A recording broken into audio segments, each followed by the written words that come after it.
What's up, guys? Welcome back to the channel. We get another one in our Hail Caesar faction reviews here. We're moving right along, and now we're at a 1st century BC list here, and this is a interesting one, certainly the Mithridatic Pontic list here. So, key things to look at there, obviously Mithridates, other things, Asiatic Vespers, Battle of Chaeronea, the 86 BC one, not the other one, Battle of Zela. So, for those who don't know too much about it, so as it says here, Pontus was a minor successor kingdom that lay on the southern coast of the Black Sea, and basically most sort of famous or infamous under Mithridates the Sixth or Mithridates the Great, and basically is another one of these interesting transition type armies that lets you feature sort of a transition between sort of the old style Hellenistic list, as it says here, and then the Roman legionary. And this list does let you, again, feature kind of both in sort of various states in the list here, and that's what just really makes it so fascinating. So, you can sort of get the best of both worlds out of these here and sort of figure out where each of those sort of styles of military approach there would really work for you, and really trying to marry them into one list here and seeing if that really will work for you. So the list does offer quite a few different things here, and let's just jump in and take a look here. So this is another one of those interesting ones where it's essentially allowing you to be balanced between cavalry and infantry. So they both have to be at least a quarter of the army, and then from where you go from there is really up to you if you want to keep it balanced or lean more heavily on one side or the other. Entirely up to you. However, unlike a couple of the recent lists, though, this one does also bring in chariots, and so you have heavy scythed chariots, up to 3 total chariots here. So let's jump right in, guys, and see what this list has. And again, at least on paper here, certainly seems like a pretty powerhouse list. So starting off here, we have Pontic heavy cavalry armed with spears and or javelins, and one of those could be upgraded to the guard unit.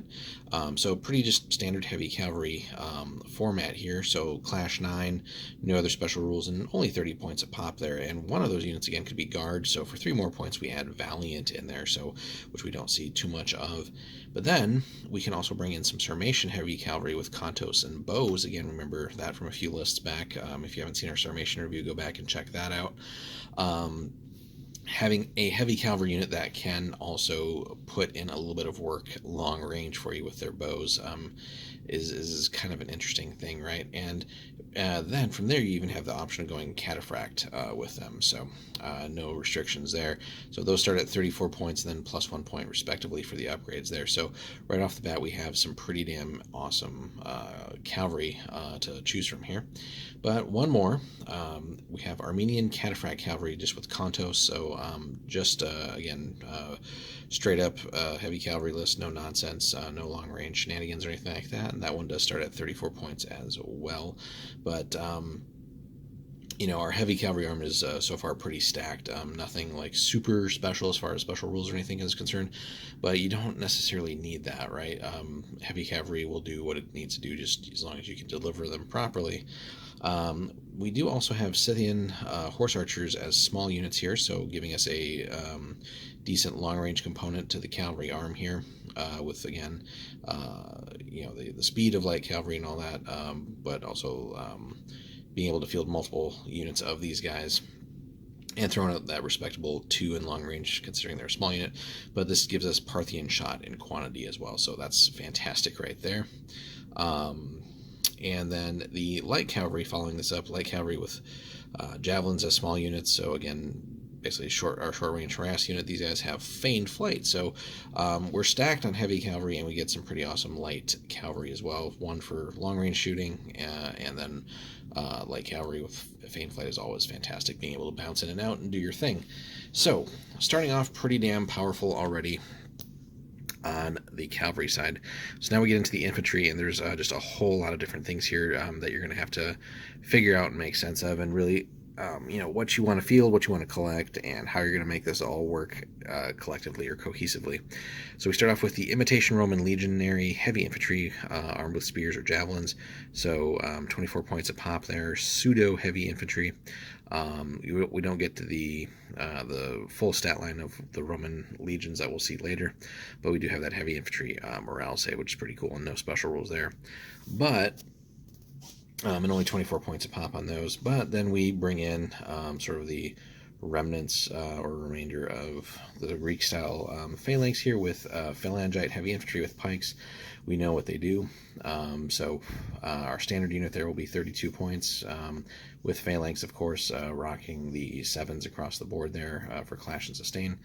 And then an interesting list here just to show that not everybody was super highly trained or top quality for this list.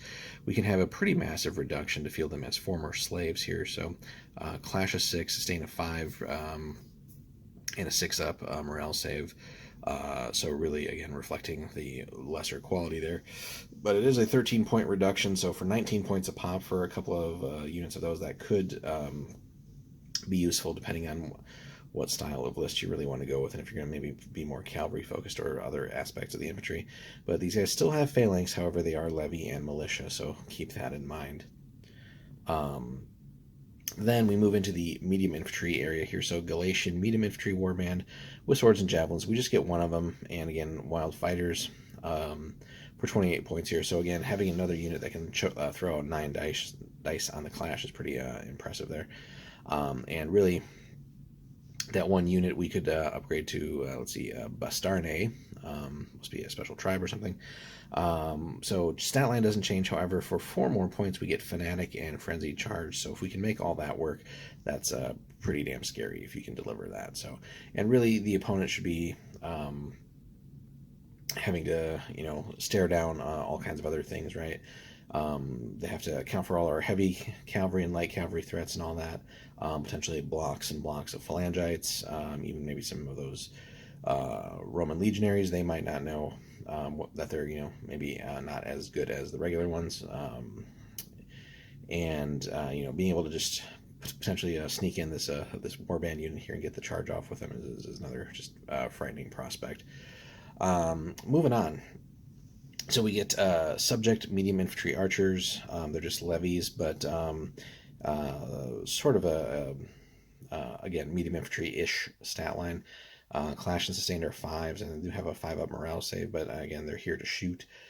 So they do give us that long-range firepower there. And if we wanted to, we could actually pay to make them non-levy. So up to half of them can be basically better trained there. But nonetheless, 3s for long range is good. And, in a pinch, they could mix it up a little bit in close combat, right? With 5-up morale and 5s, they can handle similar types of unit, or in a pinch, maybe, if the opponent isn't expecting it, certainly they should be able to handle some other like light infantry or skirmisher type units or something like that. Just, I wouldn't count on them and wouldn't generally expose them to that type of situation. All right, moving on. So we have light infantry mercenary peltists with spears and or javelins. So again, another typical light infantry profile there. And here's where we really see then that 6-up morale that you would more commonly find with the light infantry there. Again, those subject medium infantry archers are light infantry sort of playing as medium infantry, really. But anyway, this peltis unit, regular size, interestingly enough, they're 20 points a pop. And then we could actually field them as Thracians with the double-handed Ramphia, just one unit there. So it does kick up the clash to 6 and give them tough fighters. Debatable, and if that's really all that necessary, maybe just something you want to field, but I don't necessarily think that that's a requirement if you're playing the list, but it could be interesting. Then we move into, we have Thorakitai, medium infantry with spears and javelins. Again, sort of that progression of what the hoplites kind of turned into. So a truer medium infantry stat line here, nothing fancy, 23 points a pop. Then we get into light infantry archers, so yet another long range option here for 20 points a pop there. And unless you're specifically wanting to field the medium infantry archers, these light infantry archers would do the trick for just a little bit cheaper. And really, if you want to start bringing in like multiple small units, then this also gives you the option to reduce points just to field that. And then we get our little skirmisher package here. So again, javelins as small units, and then bows or slings as small units as well.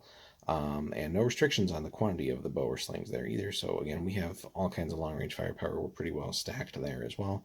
between bows and slings. So pretty cool there. And then finally, to wrap it all up, we do get the heavy scythe chariots as units of 1 model apiece. Very solid clash of 7 there. A morale save of 3+, which is always nice, and then rules for scythe chariots and 10 points a pop there. So, I would just bring all 3 just for funsies. It gives the opponent yet another thing to have to think about and worry about.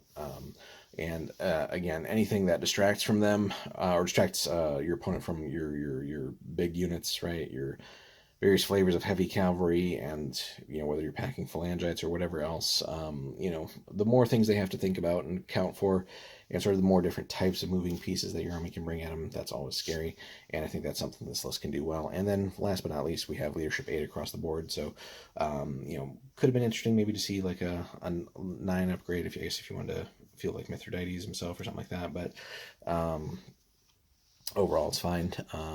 So definitely need I think leadership 8 at least, just to make this list work with all the different pieces here, and sort of being able to maybe execute some more aggressive game plans somewhat reliably.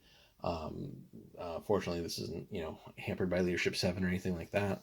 So you should be able to have a pretty solid game here. And again, overall, I think the list is just begging for pretty good balance here. Going between cavalry and infantry, pretty much 50-50, I would say. I could see 60-40 either way. And then, honestly, I just think it's worth bringing in chariots, again, just for what they can do, or at least draw a inordinate amount of attention, which sometimes that just seems to be the case. And if you lose them, whatever, it's 10 points gone, and your opponent has wasted time dealing with them, as opposed to your other units, which are hopefully making progress towards the enemy and getting charges off and stuff like that. So overall, really powerhouse list here, I think, on paper certainly, and I think if you can put together a good list and execute a good game plan here, this will give just about everything a run for its money. You have plenty of special rules here. You have excellent cavalry at all levels there, and especially with that the 2 sort of light cavalry packages there. You have all that to work with. The pseudo legionary unit isn't necessarily all that great, but again, could potentially distract from the opponent if they don't understand that they're just not dealing with sort of the full on Roman legion with all their special rules and all that stuff. Being able to field pretty solid, phalangites, heavy infantry, throwing in that again, that Galatian warband, I think is not 100% required, but should be hilarious if you can make that work. And again, if the opponent focuses attention on that, again, great. It's distracting from other things. And if not, a charge from that, especially if you upgrade it, should be pretty damn scary and might even punch a hole in the enemy's line. And from there, you can do what you should be doing. And then we get a pretty solid, again, skirmisher and archer package and all that fun stuff. So the list has just about everything that you need to do, right? Great cavalry, great infantry, plenty of long range firepower, and mobility as well. So I would say another sort of sleeper powerhouse here in one of the successor kingdoms. So again, this is the Mithridatic Pontic list. Let us know, guys, if you have collected this. Again, pretty easy, I think, overall to collect. Just a collection of different existing miniature ranges, by and large, stuff that you can make work pretty easily and would be fun to see on the tabletop, certainly, with whatever paint job or scheme that you might come up with there. And again, something that is not always getting the limelight and always fielded. So again, it's a chance to field something a little bit different, but still somewhat familiar. So yeah, I think it's a good one. Let us know in the comments, guys, what you think. Again, if you've played this list, played against it, thoughts. Definitely eager to hear from you. Leave us a like and subscribe if you haven't already. And again, if you want to support the channel too, if you want to pick up anything from Warlord, hit us up in the link in the video description. If you follow that to Warlord and pick up anything there, that helps support the channel. So we do appreciate that. Thanks so much for stopping in again, guys, and we'll see you in the next one.